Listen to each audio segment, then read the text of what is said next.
Sanju Samson is probably one of the more enigmatic and confusing players in recent Indian cricket history. A player who has bags of potential, plenty of talent, but has admittedly by his own standards more often than not quite achieved the levels of consistency that would see him be getting a sustained run in the Indian cricket team. At least that is the thought of one set of fans. Many others seem to believe that he has shown glimpses of promise when given those chances. The problem is he's never really gotten the kind of sustained run that many others before and even after him have gotten. So, how is it though that a player who is currently averaging 55 in ODIs and who was coming off a pretty good year in ODI cricket in 2022, where he was actually adapting well to a new role that the selectors had specifically asked him to prepare for, not get selected for the ODI World Cup 15 come just about a year later? It's been a strange year for Sanju Samson in many ways, and I thought in this video what we'll do is we'll go over how it is that the year started for him in terms of let's say from 2022, where he was largely consigned to playing ODI cricket because he was not in the scheme of things for the T20 World Cup, but built up enough of a resume for himself to actually be in serious consideration for the 2023 World Cup, which unfortunately, as we now know, he has missed out on. So how exactly did all of this unfold? Well, let's take you back first to 2022, which was, to put it politely, a really good year for Sanju Samson. He had 10 ODI matches in which he ended up scoring 284 runs at an average of 71. You heard that right. 71 was his average in that time period, and no one could say that Sanju was not doing a good job in the opportunities that he had gotten. In fact, he was barely playing T20 cricket. He was a regular in the scheme of things as far as ODI cricket was concerned, and he even admitted during an interview with the host broadcasters that the BCCI selectors at the time had given him a brief to prepare or train to play as a finisher, and coming into bat at number 5, that was more often than not what he was doing. He was able to finish games for India, play with plenty of impetus and aggression during the middle overs. That was what he was doing really well, and most thought that even though he didn't end up making it to the squad for the 2022 T20 World Cup, everyone thought that it would be a mere formality really that he would end up being in the scheme of things for the ODI World Cup. However, there was just one small problem. Come the turn of the new year, come let's say 2023's beginning, the start of the year, and during that very fateful first T20I against Sri Lanka, Sanju Samson ends up getting injured.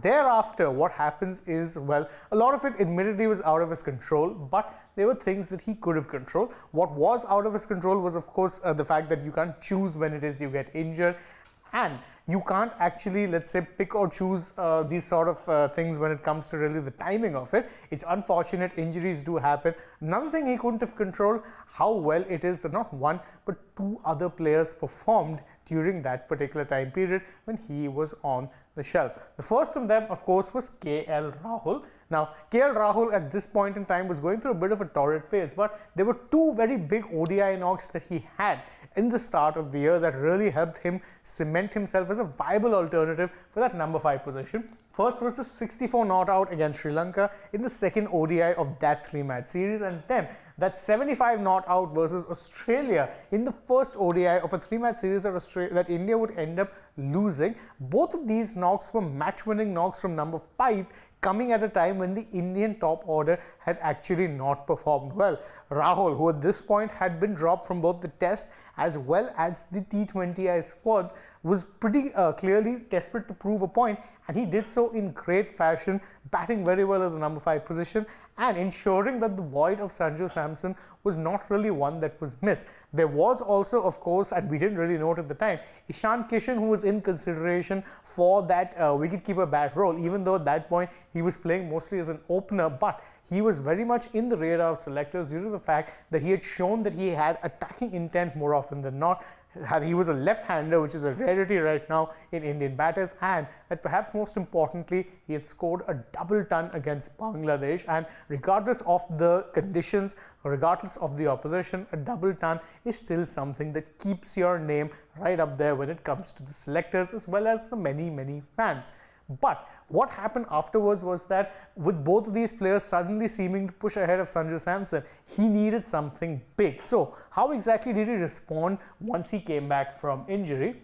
The answer is not very well. He ended up having a massive dip in form in both ODIs and T20Is in the few matches that he played, later on in this year. Many people would also point out that he could have had a really good IPL, but even in IPL 2023, he was pretty average at best. In fact, he didn't even break the 400-run mark and was not even in the top 20 run getters of the season. He had a typical Sanju Samson season, which is when he started really great, but then ended up losing form later on.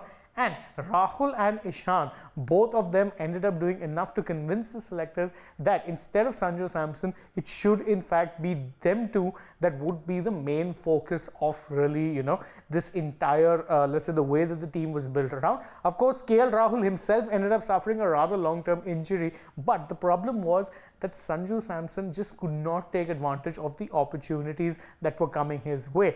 He was given chances. Let's not pretend that he wasn't. He did end up playing, of course, some ODIs against West Indies. He played the T20I series. He even played the T20Is against Ireland. Unfortunately, all he needed were maybe 2 or 3 big knocks, similar to say what KL Rahul had, and he would have probably been in that final 15 come the day of the announcement of the ODI World Cup. Instead, Sanju Samson is once again left ruining the chances, left thinking about what could have been, and left waiting at least another few months before he finally gets to make that all-important appearance for the Indian national cricket team in a World Cup. Now, of course, you remember that after this year's ODI World Cup, the focus shifts to T20Is, and Sanju Samson is still very much in the scheme of things as far as that is concerned. Whether or not he can take that chance or whether he'll suffer from another dip of form, that is something that we don't know yet. But what are your thoughts on this entire matter? Do you think Sanju Samson should have been given a much longer rope, or do you think he didn't make the most of the chances that he got and was therefore always going to be dispensable? You can let us know that in the comments below, and don't forget to like this video, share it with your friends, subscribe to the channel, tap the bell icon, leave us a comment, follow us on Instagram, Twitter and Facebook. Don't forget to download the AajTak app, and if you're already on the channel, go right ahead and check out some other videos that we've done. For now though, from my side, it's goodbye.